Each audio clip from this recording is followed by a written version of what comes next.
आपकी आवाज।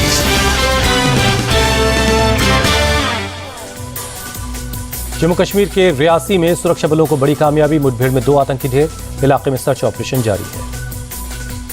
पुलिसकर्मी के घर में घुसे थे आतंकी, चालाकी से सुरक्षा बलों को दी चूस खबर, लॉन्च किया गया ऑपरेशन। 6 राज्यों के 7 विधानसभा सीटों पर चल रही है वोटिंग। 4 सीटों पर इंडिया और एनडीए गठबंधन के बीच सीधी टक्कर, 8 सितंबर को आएंगे नतीजे। यूपी के घोसी विधानसभा उपचुनाव में वोटिंग जारी है, बड़ी संख्या में पोलिंग बूथों पर पहुंच रहे लोग। झारखंड के डुमरी विधानसभा के लिए डाले जा रहे हैं वोट, मतदान केंद्रों पर वोटर्स की लगी कतारें। केरल के पुथुपल्ली विधानसभा सीट के लिए भी उपचुनाव हो रहे हैं, वोट डालने के लिए बड़ी तादाद में पहुंच रहे हैं लोग। त्रिपुरा के धनपुर सीट के लिए उपचुनाव, पोलिंग बूथों पर वोट डालने के लिए लोगों की लंबी कतार। दिल्ली में पीएम ने राष्ट्रीय शिक्षक पुरस्कार पाने वाले टीचर्स से बातचीत की। देश से कुल 75 अध्यापकों ने जीता है ये अवार्ड। पीएम ने की टीचर्स की तारीफ, कहा अध्यापकों का समर्पण और प्रतिबद्धता प्रेरणादायक, देश के युवाओं का लिख रहे हैं उज्जवल भविष्य। सनातन पर दिए अपने बयान पर अड़े उदयनिधि स्टालिन, कहा मैंने जो कहा वो बार बार दोहराऊंगा। तमिलनाडु के मंत्री उदयनिधि की मां का मंदिर में सोने के मुकुट को चढ़ाने का वीडियो आया सामने। बीजेपी ने कहा पहले अपनी मां को रोककर दिखाएं उदयनिधि। उदयनिधि का बयान को लेकर असम के सीएम ने किया सवाल, पूछा मुसलमानों और ईसाइयों के बारे में अगर ऐसा बयान दूं तो क्या ये अभिव्यक्ति की आज़ादी माना जाएगा। उदयनिधि स्टालिन की टिप्पणी को लेकर राजनाथ सिंह ने इंडिया गठबंधन पर बोला हमला, कहा सनातन धर्म के लिए अपमान के लिए माफी मांगनी चाहिए। राजनाथ सिंह ने कांग्रेस के वरिष्ठ नेताओं से पूछा सवाल कि सनातन धर्म के बारे में आपकी सोच क्या है। उदयनिधि स्टालिन के बयान पर जगत गुरु रामानुजाचार्य का बयान, जब सब मजहब सनातन से पैदा हुए, सनातन की जड़ कोई नहीं काट सकता। महाराष्ट्र के कोल्हापुर में सकल मराठा समाज की ओर से आज बंद का ऐलान है। जालना में हुए लाठीचार्ज का कर रहे हैं विरोध। सकल मराठा समाज की 3 मांग, जालना के तत्कालीन एसपी का सस्पेंशन हो, गृहमंत्री फडणवीस इस्तीफा दें और मराठा समाज को आरक्षण दिया जाए। महाराष्ट्र के सीएम एकनाथ शिंदे ने की हाई लेवल मीटिंग, कहा सरकार मराठा आरक्षण से जुड़े मुद्दों को सुलझाने के लिए गंभीर है। आंदोलन की आड़ में कुछ लोग महाराष्ट्र का माहौल खराब करने में लगे, एकनाथ शिंदे का विपक्ष पर निशाना। देवेंद्र फडणवीस का उद्धव ठाकरे से सवाल, कहा जब आपकी सरकार थी तब आप अध्यादेश क्यों नहीं लाए। जालना लाठीचार्ज पर फडणवीस की सफाई, कहा सरकार ने लाठीचार्ज का आदेश नहीं दिया, झूठा नैरेटिव फैलाया जा रहा है।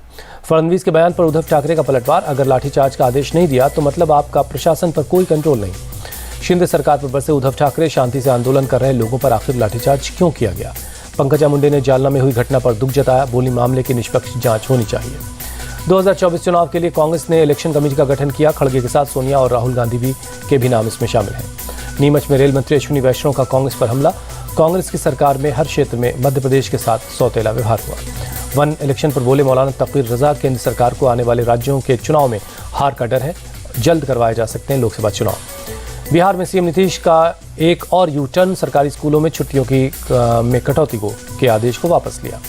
बेंगलुरु में पूर्व मुख्यमंत्री कुमारस्वामी से मिले बीजेपी के नेता नलिन कतील, अस्पताल से डिस्चार्ज होने पर घर जाकर मुलाकात की। एमपी के पूर्व मुख्यमंत्री कमलनाथ का ट्वीट, लिखा गुजरात के बोटाड में हनुमान जी की मूर्ति खंडित की गई, शाह ने एक शब्द नहीं बोला।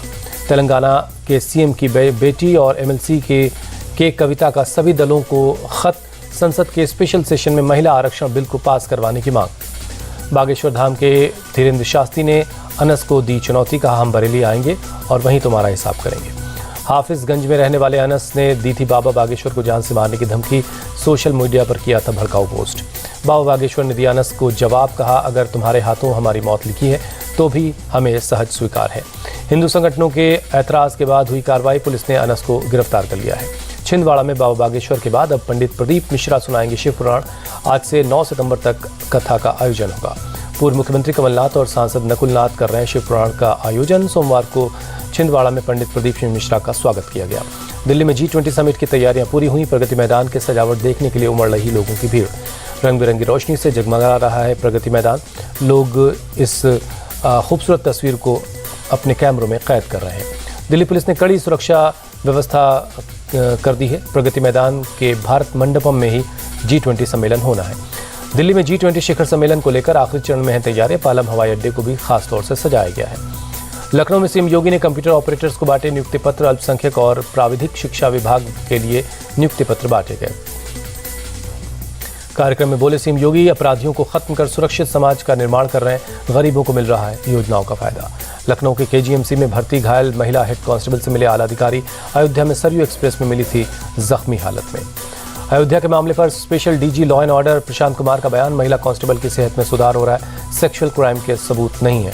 स्वामी प्रसाद मौर्य के बयान पर यूपी के मंत्री स्वतंत्र देव सिंह का पलटवार, माहौल खराब करने की कोशिश न करें, यूपी में अब कानून का राज है। श्री कृष्ण जन्माष्टमी के मौके पर मथुरा में सजा बाजार, कान्हा जी के वस्त्र से लेकर गोपाल जी की मूर्तियों की डिमांड बढ़ी। सूरत के आर्किटेक्ट विपुल ने बनाई पीएम मोदी की तस्वीर, 7,200 हीरे जड़ी तस्वीर जन्मदिन पर भेंट करेंगे। योगेश बहादुर खुरानिया बीएसएफ के स्पेशल डीजी बनाए गए, वेस्टर्न कमांड चंडीगढ़ में संभाला चार्ज।